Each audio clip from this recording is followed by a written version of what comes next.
ṣé lóòótọ́ ni nǹkan tí wòlíì Tibetan sọ nípa ààrẹ Tinubu àti àwọn Fúlàní ọ̀daràndaràn ẹ̀yin èèyàn wa? Nǹkan bẹ́nu fọ́nrán yìí o.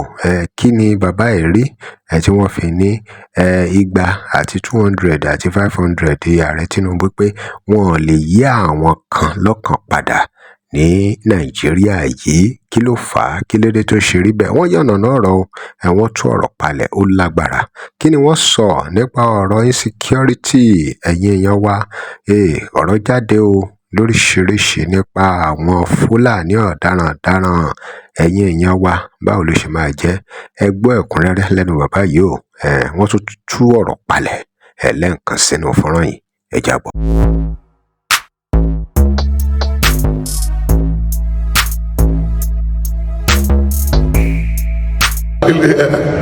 Ṣé irọ́ ló mọ̀ ọ́n pa?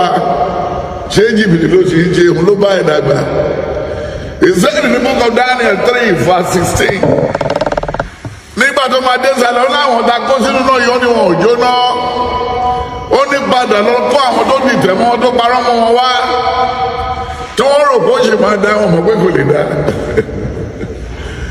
Wọ́n jù wọ́n sínú náà yẹn, wọ́n jó pátápátá. Then Daniel 6 from verse 21. Mo ti ṣe tẹ́sì kan fún ẹ má kà kankan. Mo ti ṣe ní nábò tí mi ò kó tẹ̀ ní àìsàn ní kings. So ẹ gbé ẹ pàdé tó dúpẹ́ ọmọ bíbélì kan fún ọmọ mi tó wà. Òtó ọmọ mi tó fẹ́ jáde lọ. Níbo ni sórí nábò ti wà? Ọmọ reverend. Ẹni tó tún bí bishop ni. Oní church. Hallelujah. Orí ẹ̀ máa wọ jí àbí ẹni tí ó ti ní psyche. Hallelujah. Tẹ́ bá wo ìrìn àjò wa, ibi only a fool at 40, wọ́n ti gé wálẹ̀, is now a fool at 30. Tí o mọ̀ bóyá ó yẹ kó ń sin adìyẹ, tí o mọ̀ bóyá kó ń sin màlúù, tí o mọ̀ bóyá kó ń máa tajà oko, bóyá tí o mọ̀ pé kó lọ máa kó ọjà oko wá sẹ́kọ̀ọ́, olóhùn retí exam, ó retí call off letter. Wọ́n tún gbé lọ síbi tí mo wá kọ́ àmùtí ilé, ó lè má padà ráyé mọ́. Lọ ṣe kọ́pà, wọ́n jí kọ́pà gbé, wọ́n dún, wọ́n gé wọn wẹ́wọ́n dà wọ́n sí gọ́tà. Ó ti waste life ẹ̀ tẹ́lẹ̀ kò lẹ́bí. Ọmọ mi wá wà ní Nàìjíríà, wọ́n á ní kó lọ ṣe kọ́ lọ sáàbù wà ní Kánò. Ṣé possible sir? Ṣé possible? Ṣé ó possible? Ó possible. Hallelujah. Ọmọ bóyá jì lè lọ sáàbù ọmọ. Láti tọ́jú ọmọ ẹnìkan ló lè lọ sáàbù, ọmọ òwe ẹmọ ló lè lọ sáàbù, tó sì jẹ ti sáàbù, àtẹ́gbọ́n ẹ̀ ti sáàbù, tó sì ti sáàbù lọ́wọ́ káàkiri. Hallelujah. Àwọn ọmọ ìyá méjì tó kúrò bí ti sáàbù káàkiri nílọrin. Ṣé rí, ẹ má rò pé ó tún lè dá. Kí ló fà á? Irọ́ ti di mọ́líkì. When you lie, ó ní tí irọ́ bá bí, tí ẹ̀ṣẹ̀ bá lóyún, tó bá bí máa ṣe kiri àbí ikú. Ó ń sọ fún ọmọ pé ò sí ilé, ó ń sọ fún ọmọ kó sọ fún dáadé kó ti jáde. Níbo ló jáde lọ? Tó bá dẹ̀ tún fóònù lọ, ọjọ́ tó máa sọnù lódìdí, tó máa yíwọ́, àyà ẹlẹ́nu wàá wò kí wàá wò lẹ́gbàá, wọ́n dẹ̀ bá mi sọ. Ìyẹn ò ní ká láyé má ṣayé. Ó ní kọ́ ọmọ rẹ̀ kó lè fún ẹni sinmi ní ọjọ́ alẹ́. When you look at Proverbs 3 from verse 1 to 10, it shows you everything. Then when you look at Proverbs 1, the last 5 verses, I was telling you, mo ti rán wòlíì sí yín, I've sent prophet to you, I've sent a lot of people to you to make you change, but that you refuse not to change. This is from you. Hallelujah. Kí ló náà yẹ? Wọ́n kórìíra kí ni? Ìmọ̀. Tinubu 200 kò lè change to polo. Can you change it? Tinubu 200 cannot change Dikibo. Tinubu 300 cannot change the mind of Aregbesola. 5,000 Tinubu cannot change the Northerners because they said they were born to rule. They were born to rule. Then where are we going? Where are we going? Tinubu'S government will only give money to some people and uplift some people to know that money is good, the house is good, this and that. What can Tinubu'S government do to Marcus? Nothing. What can Tinubu'S government do to Oba? Kí ni ìjọba Tinubu fẹ́ ṣe fọ́lọ́lá àti Báyọ̀? Kí ni ìjọba Tinubu fẹ́ ṣe fún bàbá Tibetan?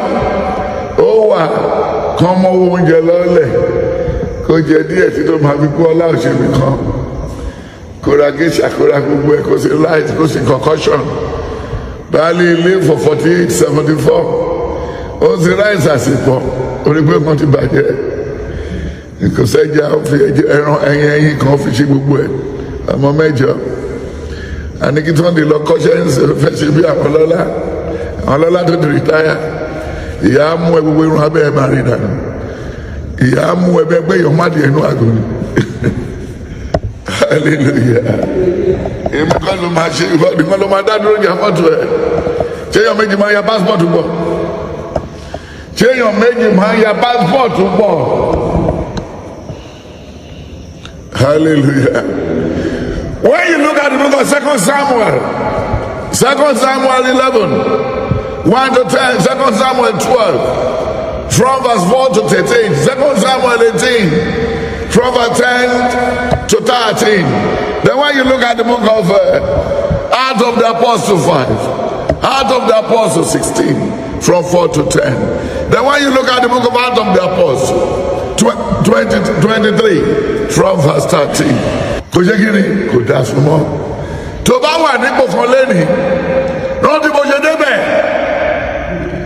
Rántí bó ṣe ṣe kí ni bó ṣe débẹ̀.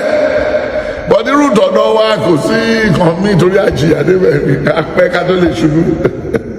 Àbísà torí máa rántí ìgbà tí mo wá mọ́ọ̀lù ẹ̀, ìgbà tí mo ń tẹran ọ̀gbẹ́, ìgbà tí mo ń sun orí káńtà kiri, àti ìgbà tí mo ń kọ́ gẹ̀dọ̀ láti pata ní wéko.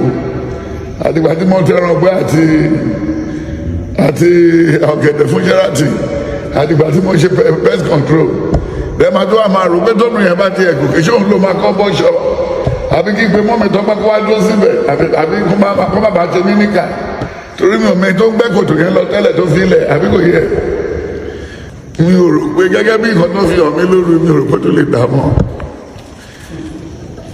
torí ẹni tó mú girlfriend ẹ̀ wọlé Ìbàdàn tó mú wọlé girlfriend wọlé nílọrin ó bá gẹ̀yìn sùn tán ó dẹ̀ tó fòògùn sí lára ó gé ọrùn ẹ̀ ó gé ojú ara ó gọ́ mú ẹ̀ ó tún pe bàbá yẹn lórí fóònù kí la máa dúró yẹn ní kó tún yọ àti ẹ̀ ìgbà tó máa kó dọ́dọ̀ bàbá yẹn ní ó ti jẹ́ atẹ́gùn ti fẹ́ sí i ó máa wá mi ṣé tó lè dáṣá àwọn ọmọdé bí wọn ìgbà ló kàn tó máa bá lẹ̀ wọ̀n ṣé tó lè dá àti kí bóyá release ọmọ ẹ kó lọ kí boyfriend ẹ ní Kogi àbí wíyá tó gbà máa tẹ̀lé lọ ṣé ó tún lè dáṣá lọmọ obìnrin wà school University of Yenegoa University of Akide ní area gbogbo rẹ lọ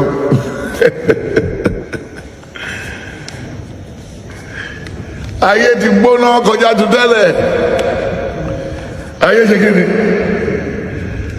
Buhari ẹni tí èṣù rántí Nàìjíríà ni ó dẹ̀ jíṣẹ́ ẹlẹ́kìnní lẹ́ẹ̀kejì ó fúnra ó dé láti Mẹ́kà wọ́n ti mọ́lé fúnra go deep down ó padà wá ó kó mọ́lé Fúlàní lọ́wọ́ ó lóun lè bẹ́ẹ̀ ní mọ̀dì ṣiṣẹ́ ju Fúlàní nìkan ẹjá máa bọ̀ kẹwàá gbọ́njẹ mínísítà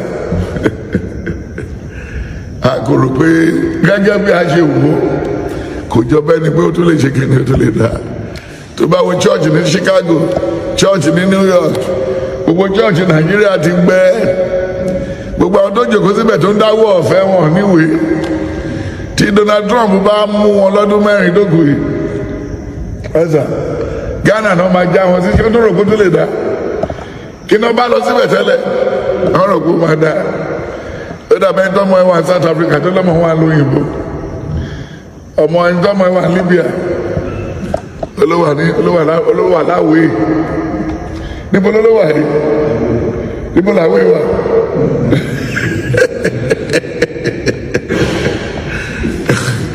alàgbàgbé ga níbo làwé wà. ẹ̀dọ́ akúndọ́nà àti gàlọ́ ọmọ ẹwà láwé ó ń sọmọ ọ̀dọ̀ fáwọn mẹ́jọ.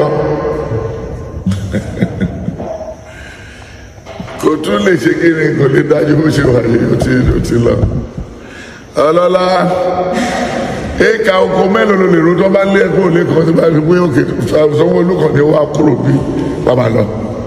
báyọ̀ tẹ̀ mọ́lé wọn àfi tó bá ń fọ́tò bàbá ẹ̀dá rẹ̀ ṣé ó tún lè dá. ọjọ́ òní bóyá ti dé lu wọn gbẹ̀yìn bí a bá rán lẹ́yẹ ó ń bá Adégúnlẹ̀ fà á ó ti bá fi skit fà títí débi kan tẹ́lẹ̀ ó bẹ yàn fà sí. Sir, can it get better than this?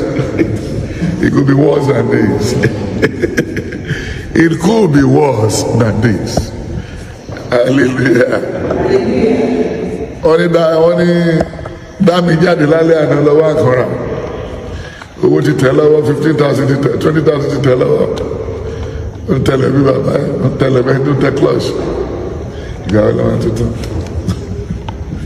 gbọ́ nǹkan tó fún yàn àti nǹkan tó yàn bọ́ wá ara ẹ̀ ṣe èwo ló lásìkò. Nigeria now depend on dash. All Nigeria depend on what? Dash ẹ ṣe gan bàmí dúpẹ́ lọ́wọ́ ẹ ṣe gan bàmí dúpẹ́ lọ́wọ́ ẹ ṣe gan bàmí dúpẹ́ lọ́wọ́ ẹ kò padà wá lọ́la wọn là kí n ṣe sálárì pápá délégéèdì oní sálárì sá lára kọ̀ọ̀kan ni wàá mú wẹ́rì gàrí lọ wàá mú tibí lọ wàá mú tọ̀hún lọ wàá mú tibí lọ wàá mú tọ̀hún lọ ọjọ́ tó gba ẹ náà ló ti kò ṣe kí ni kò lè better than this. It could be worse than this. Hallelujah. ọtí kówó tó fẹ́ fi dìbò ẹ dìbò ọmọ tó wọlé àbí. ẹ mú ayé wọn àbí tàbádé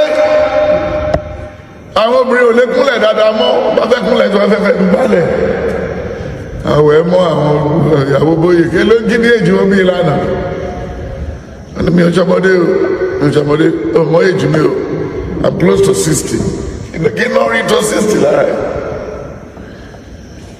kí náà rí tó 70 lára ẹ ẹni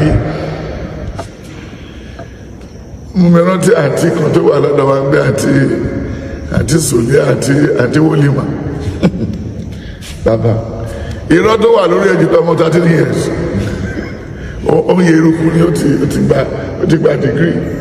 tó òun nìyẹn kí lè ròyìn ẹ̀yìn èèyàn wa ẹ ti gbọ́ oríṣiríṣi wọ́n ṣe ṣàkàwé ọ̀rọ̀ tán tún gbogbo ẹ̀ palẹ̀ nǹkan tí àwọn kan lè ṣe nǹkan tí ààrẹ lè ṣe nǹkan tí ààrẹ ò lè ṣe àwọn tó wà nídìí bí gbogbo ẹ̀ ṣe rí bó ṣe dà yìí gbogbo ẹ̀ náà ti tú palẹ̀ ẹ̀yìn èèyàn wa kí lè ròyìn ẹ dá sí kí lè rí sọ sí gbogbo ohun tí bàbá yìí sọ ẹ dá sí ẹ drop comment and remember to like, share and follow us. Thanks for watching. àná fún ìpolówó ọjà pé WhatsApp number PG.